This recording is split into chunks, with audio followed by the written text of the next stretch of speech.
All right. Cardio done for the day. Classes partially attended. A little bit of homework completed. And the forgot what I was gonna say. Um, sorry. I have to go to a GNC down the street. We're almost at a creatine. Uh, legs. Let's think about this for a little bit. What is my basic plan for legs? So I'm hoping that the Fit Rack or no the gym is too packed because I don't really plan on doing legs at the Fit Rack just because they only have one leg extension and one leg curl. So the gym it seems more like the move. That's the last thing you want to see um, in a gym like that. Like it's gotten bad before. I've seen 8 people in circulation on the leg extension. That is a let's just say that's not a situation that I want to be involved in whatsoever. But luckily they doubled up in the gym it. They added another extension and another leg curl. So even if it gets that busy, I don't mind working in with 1 to 2 dudes. It's whatever. You gotta share the space. Nobody can own it. But speaking of the hamstring curl, that's probably gonna be my third movement if you count deadlift as the first. So I just can't think of another good starter for hamstrings, honestly. You got RDLs, but you can't really do RDLs and deadlifts in the same day because of fatigue. So, if I wanted to go a little bit lighter and do like a squeeze on the hamstrings, you could do RDLs. I don't do hip thrusts just because I maxed out the machine and I got bored. They didn't, and they only have a machine hip thrust. They don't have like a add plates. So, seated hamstring curl probably what I'll do. On the bulk, we'll do laying and seated. But I just like the variability, like doing a set of curls, alternating at the same time instead of doing the same, if you're doing one at a time, same time, hitting the same muscle. But a little bit of that kind of do some damage. Maybe do some RDLs. I don't know. We'll see. They kind of have like this RDL machine, which is kind of cool, but it's kind of like lever arms. I don't know. Maybe I'll show you, but I don't mind it. Honestly, I think my favorite, well, how about this? My second favorite set of RDLs is RDLs on the Smith machine. Something about the fact that the bar's movement is like constrained makes me feel way more stable. Like I can just focus on, my hamstrings instead of having to worry about like stabilizers or whatever. Because you got to think if you're doing it with like a barbell, like just straight like deadlift, it's not that hard to just maintain your balance, but you do kind of have to think about it, and it does kind of create fatigue. So that's why I like machines, at least when I'm dieting down, is because you don't really have to focus on stabilizers. Just focus on going hard. So by the time I've done, 3 sets hamstring curls, um, I'll probably do the leg extension after that. Yeah, yeah. Um, but there is a machine leg press here that I kind of like. Something about the axis of it or whatever. It pivots. Something about that I kind of like. Uh, I don't really ever love like the plate loaded leg presses. Um, when they're sideways. I don't know. It's for me. It's for me. Or I said I do like it. I do like it. It's my thing. I don't really like the machine leg presses. It's just not for me. It's not my thing. But squatting super heavy hits me in the adductor. Hits me hard. I can feel it. So I might add in some more adductor work on the bulk when we're doing squats more often. But leg extensions, some presses, leg press, maybe some nah, not sissy squats, no. But I would do sissy squats on the bulk. So you can tell we're kind of easing it off a little bit for the next few weeks.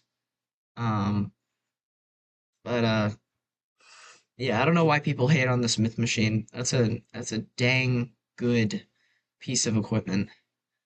But not much else to say. We get in there, warm up my calves a little bit, um, warm up my quads a little bit, do some air squats.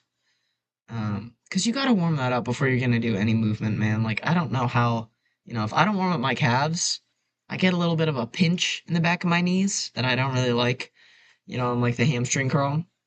So if I can deal with that by doing a little bit of a warm up, I won't really feel it in deadlift. Same thing with like extensions, where like, my knees cannot just go straight into heavy leg extensions or heavy squats, like I need to warm that up. And then when I'm ready, load up with as much weight as I can handle for a legit set. That's why I do sissy squats, to warm up. But I know some dudes online, they'll do like, weighted sissy squats. I'm like, I can't do that, bro. I'm not there yet. Um, so, anywho, that's pretty much it. I guess let's just load up 135 and get warmed up for our deadlift. Alrighty, got 225 loaded up right here. This will be a good warm up. Hopefully the bike's running right now. I always forget.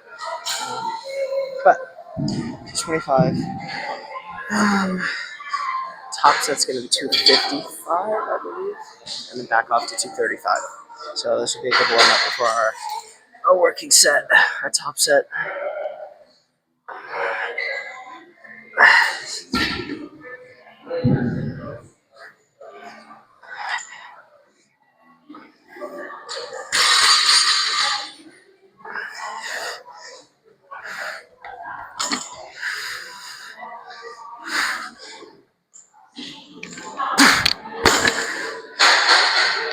Alright, someone called me in the middle of my set, so the camera stopped videoing. But I take responsibility for that. That's my bad. We got our top set, 255, going for 7 or 8.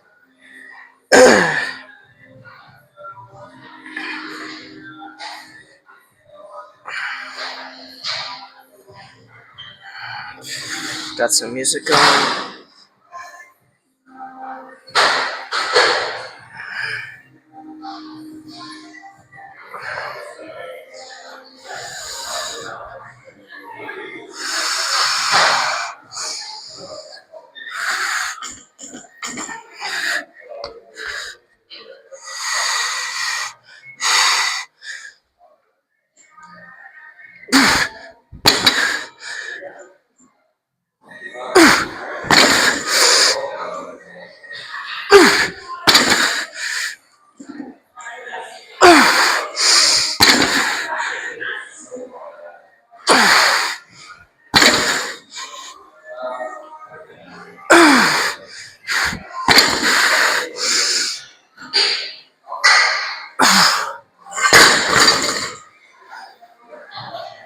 Probably the hardest I've ever worked on a deadlift set, like in a multiple rep deadlift set.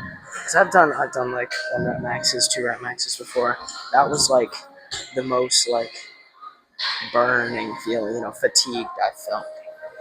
That was crazy. I was dying. I probably could have gotten one more.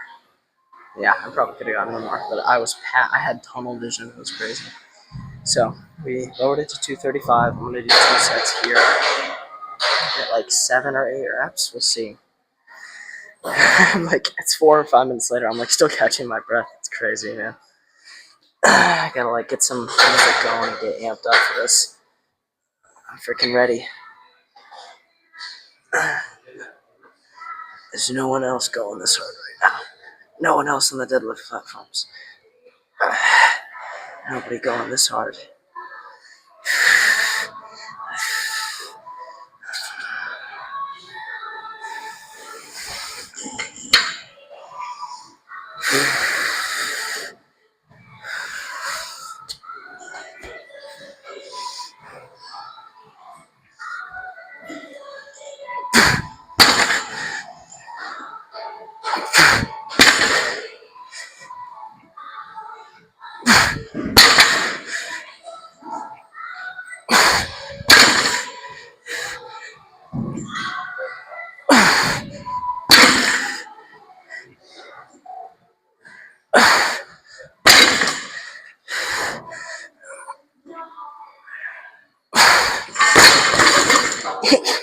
and bouncing. I'm low-key pissed at this. Alright, last set. Bro, deadlift has me pissed today. Deadlift genuinely has me pissed. I don't know why. I'm irritated. You feel me? Alright, let's just get this freaking set. 7 reps, 7 or 6. We'll see.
Alright, let's do leg press.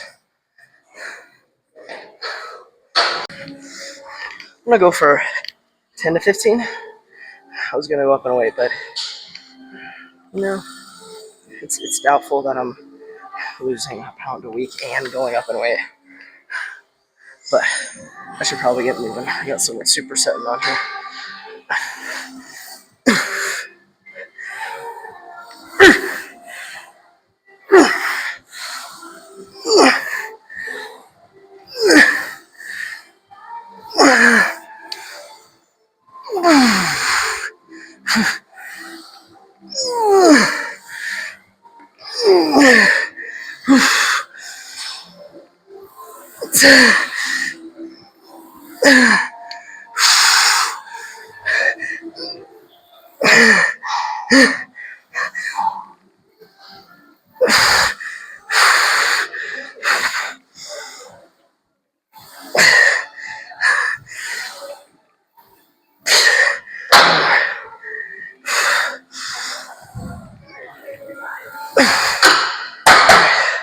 Two more.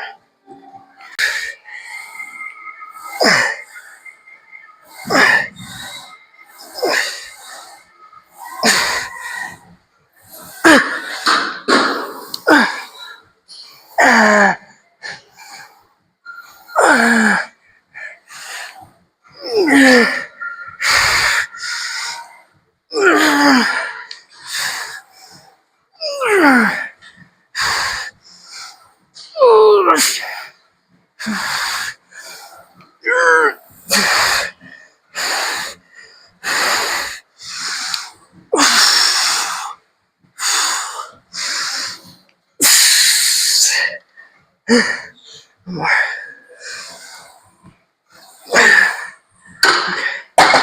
RP 8. One more.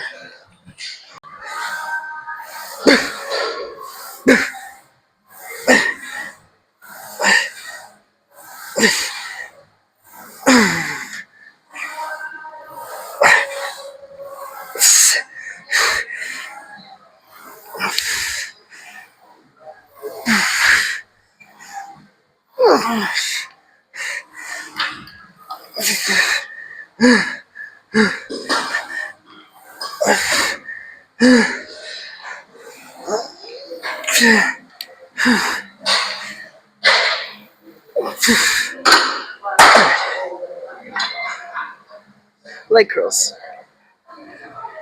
Let's get a quick 2 sets here. I do not know what is going on here.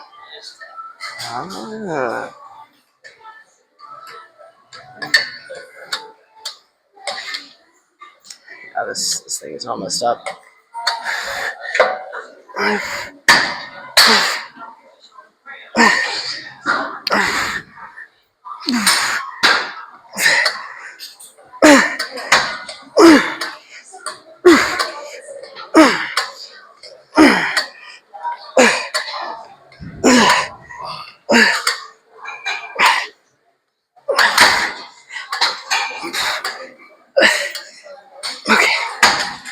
One more. I'm gonna fix it.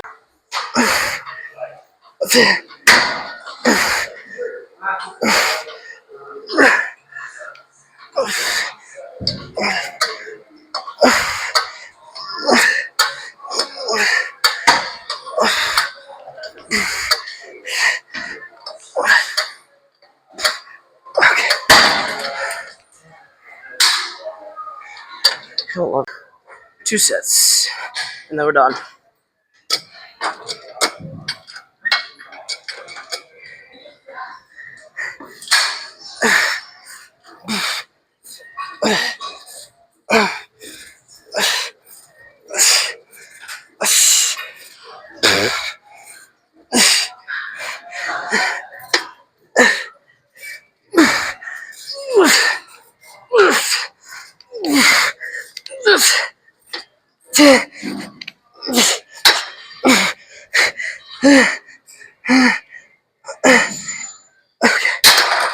Oh, crap. One more.